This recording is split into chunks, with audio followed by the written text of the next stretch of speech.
Hey y'all, welcome to My Way Mysteries, the channel that brings you interdimensional content, which means that the readings are from a broad and expanded point of view, as they are channeled through vast dimensions of space and time, and therefore should resonate with you guys whenever you come across them. So, this is Nzunza reading, and I want to talk about the alchemical process that is involved in bringing about inzunza yakho. Some of you might say ukuphakamisa inzunza, right? It's like, yeah, we're finally going to talk about it in more detail. You already know these things, but I think you didn't know that it was a step, like there were steps that even within the esoteric or the occult world, there's the alchemical steps of transmutation, and these are the same steps that actually you go about to embody inzunza yako, right? Which is embodying the part of yourself that is complete, that is whole, that is connected to source, right? So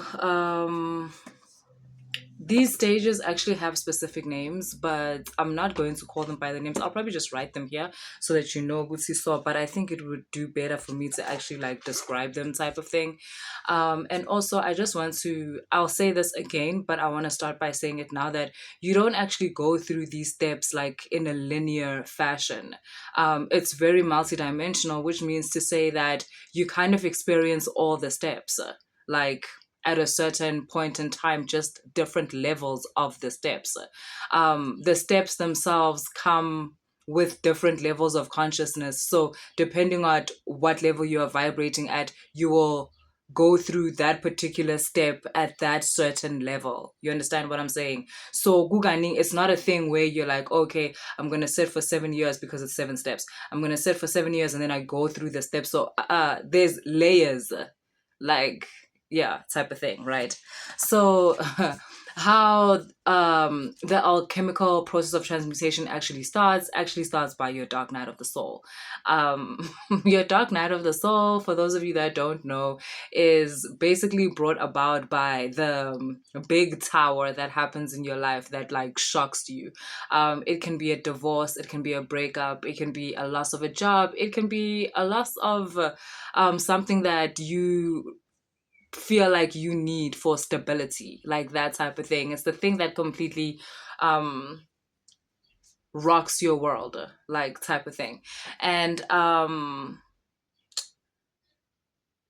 the dark night of the soul, ne, it's a time in your life where you actually feel most disconnected to source. It's where you feel most disconnected to the divine. There's a lot of fear involved in it. There's just a lot of, you are very much aware of your limitations within the dark night of the soul, which is what makes it so dark. You are so aware of your limitations as a person, your lack of control over your life, and that really fucks with your mind. Like, it's intense. I also need you guys to understand, Guti, the dark night of the soul is like a pit. It's like this hole that you get put into, but the point of it is not punishment from God. It's not ukulahlwa amadlozwakini or your ancestors abandoning you. No, the point is so that you can experience the contrast. Within the dark night of the soul, you will experience yourself through the lowest of energies, which is to say, you will experience yourself through situation, things, and people that are a very limited version of you. So the family that doesn't like you, that scapegoats you, the job where your boss is abusive in certain ways, or they don't really appreciate you, or you are seen as incompetent, or the relationship where you are seen as not enough, where you are constantly begging for love and attention, or where you are just ultimately not fulfilled, like where you do not feel seen. That kind of dimension is very much rich in dark night of the soul energy. You get to experience yourself through the lowest versions of yourself. And it is that contrast where someone treats you a certain way, but you have that part of you inside where you feel like you deserve better, that this is not what you should be going through. And yet, this is what is happening. So now there's this thing where you believe these people sometimes and you encompass this smallness, this fearful, restricted version of yourself.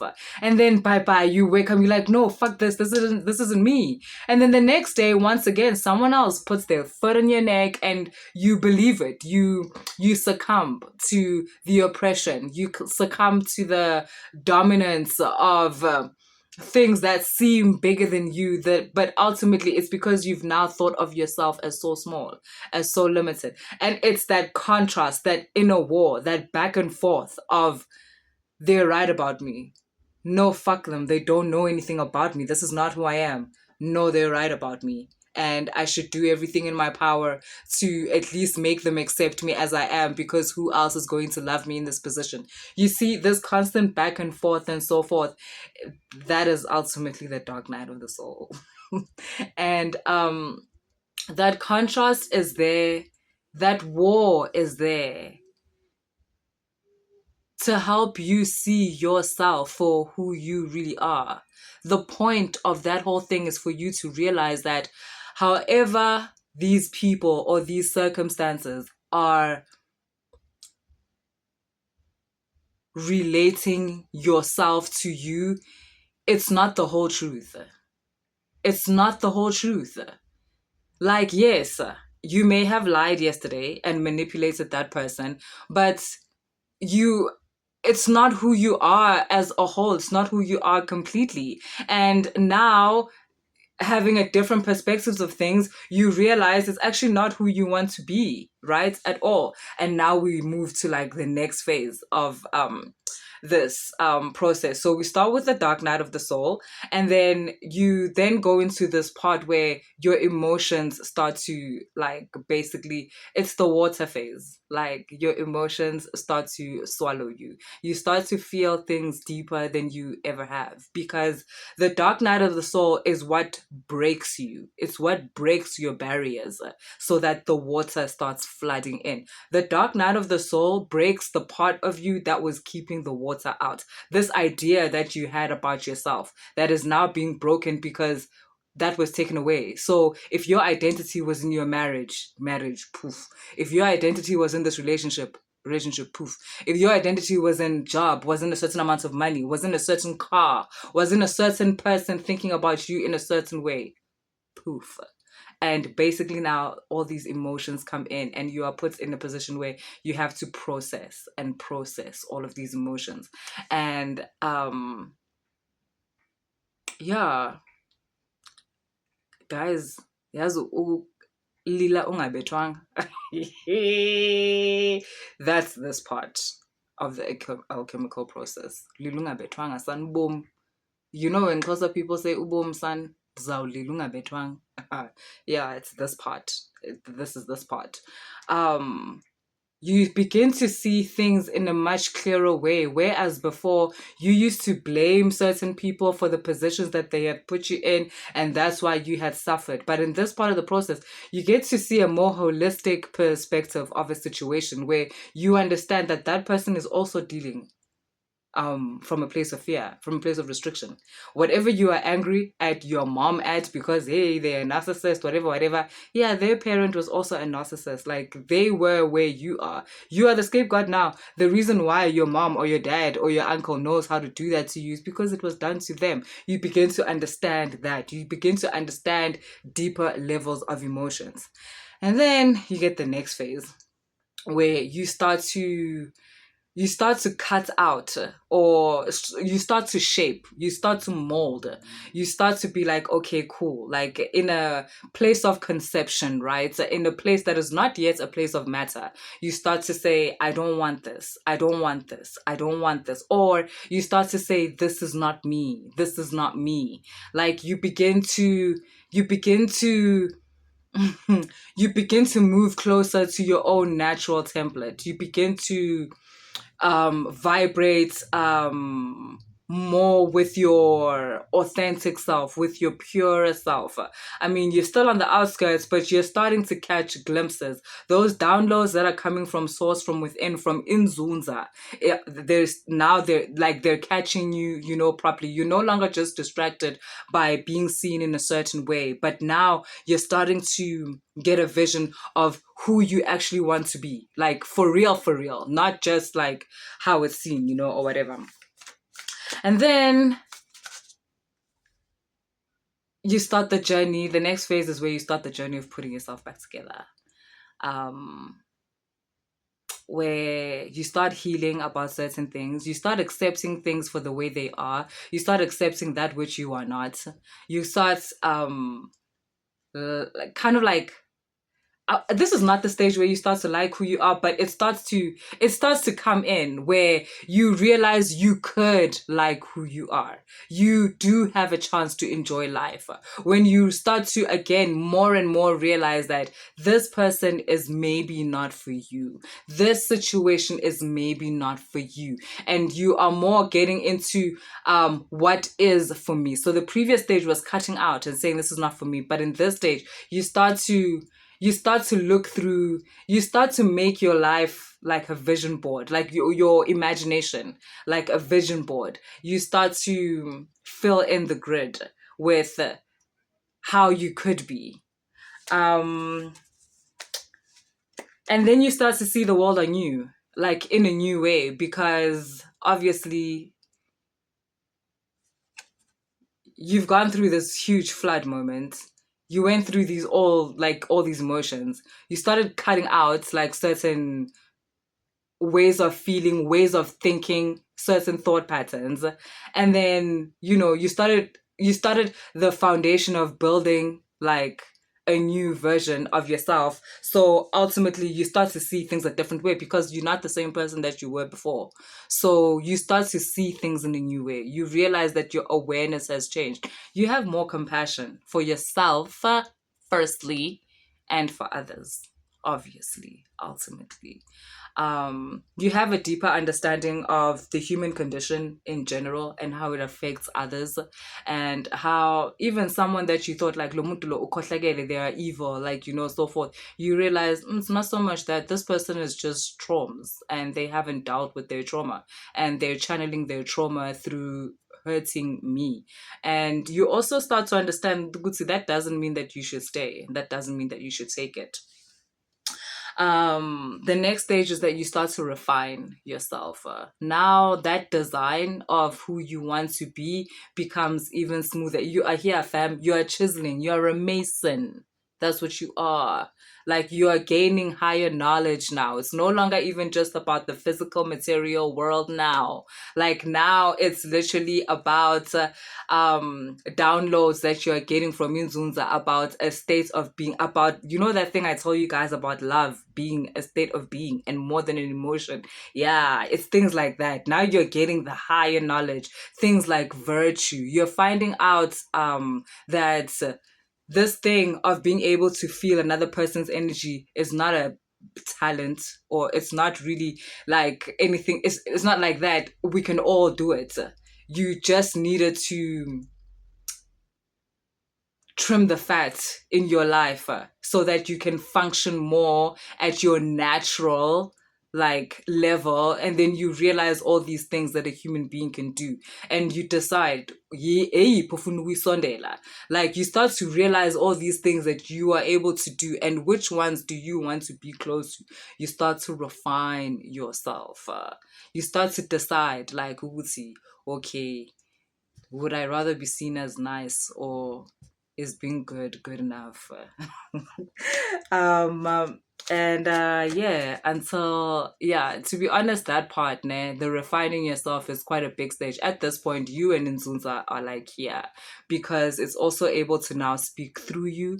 It's also now able to act through you. So you also spend a lot of your time in observation mode, and until ultimately embodiment. And this is where the union happens. This is the stage where the union happens between you and your highest version of yourself, which at this point is Nzunza. And this is the most experiential phase out of all of them. It's called coagulation, and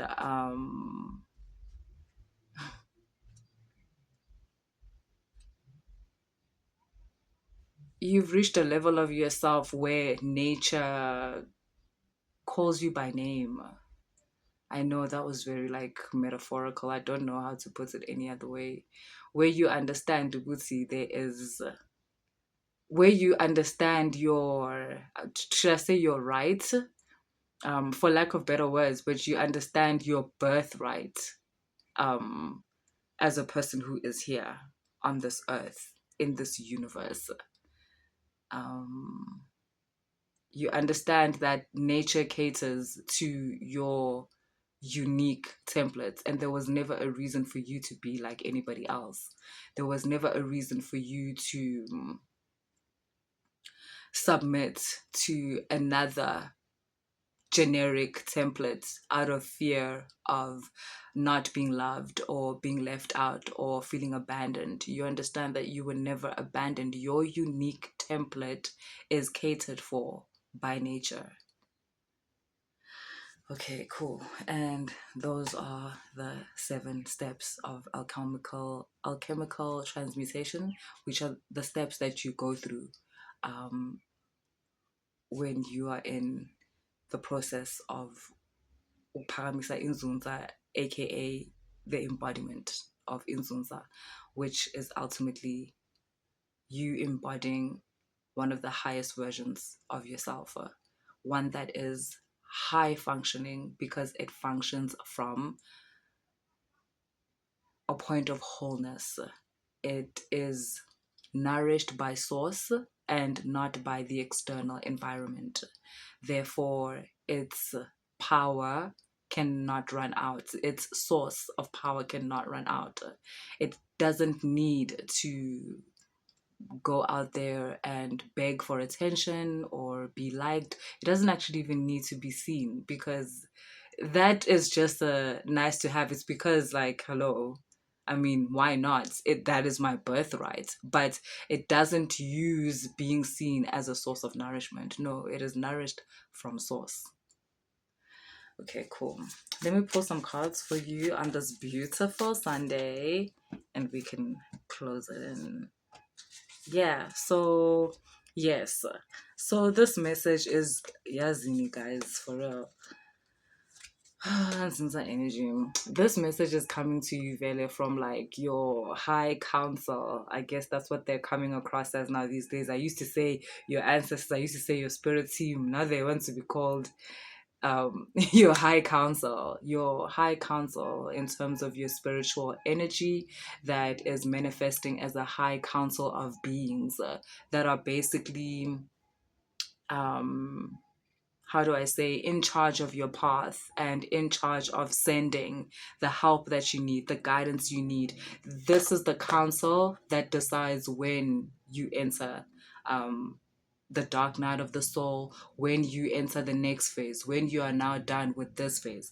And that's why in the beginning I said it's important for you to understand that all the challenges that you go through, it's not, nobody's trying to hurt you. God is not punishing you. Your ancestors haven't turned their back on you. You are in the middle of a process that turns you from one state, which is also called lead within the alchemical process, where you have a very limited understanding of yourself and of the universe, and so you are not able to function at your best. And the process is to turn you from lead to gold. Gold, where you are Nzunza, where you are at a high functioning level of being. And what that means is that uyazazi, you know thyself. And through that, everything is possible. Everything is possible. The whole thing about Inzunza and the whole notion yoguti Inzunza brings you a lot of money and brings you a lot of wealth and brings you a lot of opportunities. It's seen as if it's something that just somehow magically is going to bring all these things to you.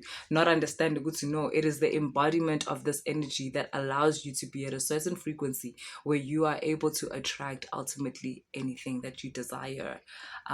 Your path becomes a path of least resistance, and yeah, that's how it is. Ukuthi umuntu ohamba nenzunza, or that awakens this part of themselves, is able to receive all those things.